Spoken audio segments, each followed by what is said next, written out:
The Dano-Algerian War was a conflict between Denmark, Norway, and the Regency of Algiers, lasting from 1769 to 1772. In Denmark, the conflict was known as the Algerian Expedition, or the War against Algeria. The Danish-Norwegian trade in the Mediterranean region expanded in the mid-1700s. To protect their lucrative business against piracy, Denmark-Norway secured a peace deal with the states of Barbary Coast. The deal involved the payment of an annual tribute from Denmark-Norway to the rulers of these states. In 1766, the new ruler of Algiers, Baba Mohammed ben Osman, demanded that the annual payment made by Denmark-Norway should be increased, and he should receive new gifts. Denmark-Norway refused the demands.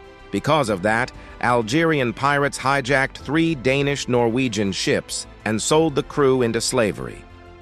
A punitive expedition comprising 4 ships, 2 frigates, and 2 bomb Goliaths, under the command of Frederick Christian Kaas, sailed from Copenhagen on May 16, 1770.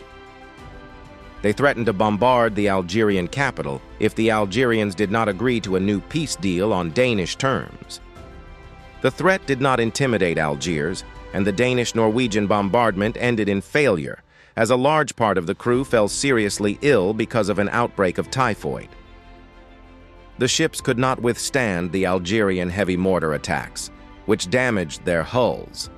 The Danish-Norwegian contingent fired about 75 bombs at the city of Algiers before abandoning the attack, so the contingent resorted to a blockade of the city.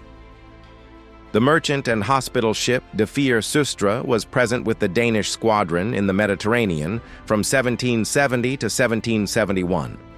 Its captain, Jens Knudsen, visited the sick who were at Port Mahon in Minorca.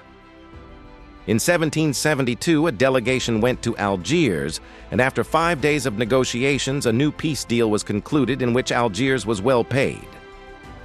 In addition, Denmark-Norway had to pay for the return of each slave who had been captured during the war.